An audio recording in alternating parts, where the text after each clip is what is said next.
In a photoelectric effect experiment, a light of frequency 1/5 times of threshold frequency. Threshold frequency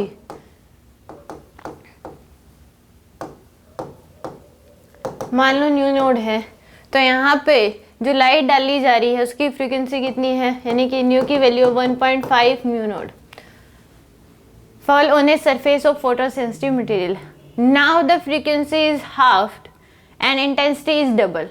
frequency क्या कर दी, यानी कि new dash की value इसका half कर दी, यानी कि 0.75 न्यू नोड ये कर दिया आपको, और इंटेंसिटी क्या कर दी, डबल कर दी. The number of photo electron emitted, intensity double करना यानी कि number of incident photon double कर दी, और फ्रीक्वेंसी हाफ कर दी यानी कि उनकी एनर्जी हाफ कर दी, आप कह सकते हो.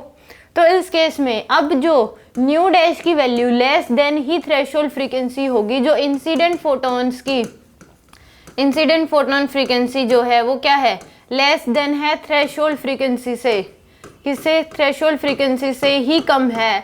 तो यानी कि इलेक्ट्रॉन्स बाहर आएंगे ही नहीं. हमें पता है कि थ्रेशोल्ड से अगर कम फ्रीक्वेंसी आप कर देते हो इंसिडेंट फोटोन की तो इलेक्ट्रॉन बाहर नहीं आते, उससे ज़्यादा अगर करोगे तो पक्का बाहर आ जाएंगे कुछ काइनेटिक एनर्जी से उससे, और उसके बराबर करोगे तो जीरो काइनेटिक एनर्जी से बाहर आते हैं.